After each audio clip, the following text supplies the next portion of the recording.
का प्राप्त होगा तुरंत लेवल पे। देखो शुभ दिनों में कोई कार्य अगर करे शुभ दिनों में तो वो फल तत्काल मिलता है, और अन्य दिनों में अगर कोई कार्य किया जाए तो स्लो स्लो उसका फल मिलता है।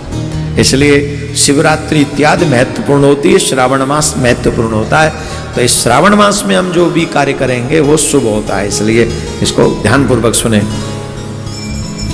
जिनके जीवन में धन का अभाव रहता है और जो जीवन में चाहते हैं कि हमारे जीवन में धन और बढ़े, उन लोगों को चाहिए वो श्रावण मास में हो सके तो हर दिन, नहीं तो प्रत्येक सोमवार के दिन उन्हें हवन करना चाहिए। हवन किस विधि से करें? वो विधि बहुत सरल है, मुश्किल विधि नहीं है। भगवान को बिल्व पत्र बहुत प्रिय है और बिल्व का फल भी बहुत प्रिय है। बेल का फल देखा है आपने? गोल सा मोटा सा होता है। तो ऊपर के छिलके को हटाकर, ऊपर के छिलके को हटाकर शुद्ध वेद लक्षणा देसी गाय का घी लाकर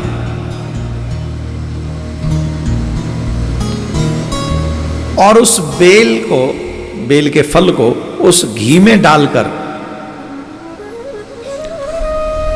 जो मंत्र शिवजी के हों जो तुम्हें प्रिय हो,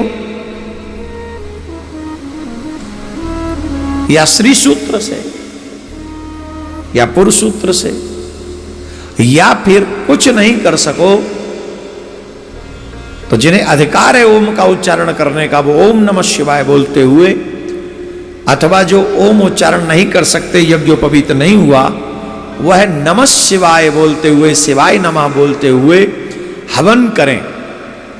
और बेल के फल से घी के साथ में जो व्यक्ति श्रावण में हवन करेगा उसकी दरिद्रता का नाश निश्चित तौर पर शंकर भगवान करेंगे, ऐसा संत कहते हैं। ऐसा हम नहीं कहते, ऐसा संत कहते हैं। अब एक और उपाय बात बताएं, उपाय तो नहीं, बात बताएं। शंकर भगवान को कितना भोग लगाना चाहिए बताएं कि नहीं? सुनो,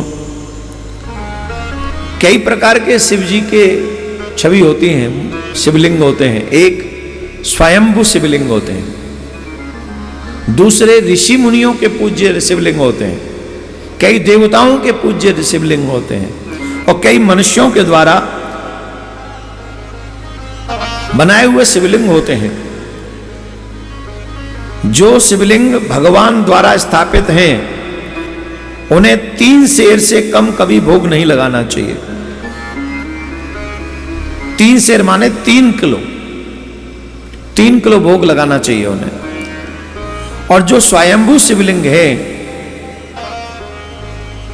किसी देवता के द्वारा स्थापित किए हुए शिवलिंग हो या किसी ऋषि मुनि के द्वारा स्थापित शिवलिंग हो, उन शिवलिंगों को 3 सेर माने 3 किलो भोग जरूर लगाना चाहिए, उससे कम नहीं बात बनेगी। और ये जो आते हैं ना, वो आधी किलो भोग लगाया है, ये भोग लगाया है, बात नहीं बनेगी। कम से कम 3 किलो भोग लगाओ, और या फिर घर से ही 3 किलो बना के लाओ है। और जो स्वयंभू शिवलिंग है, जो स्वतः ही प्रकट है, जैसे केदारनाथ हो गए, स्वयं प्रकट है, ऐसे जो शिवलिंग है जो स्वयंभू हैं, उनको कम से कम 5 सेर भोग लगाना चाहिए। 5 सेर से कम उनको भोग नहीं लगाना चाहिए। तो ये कुछ जानकारी थी।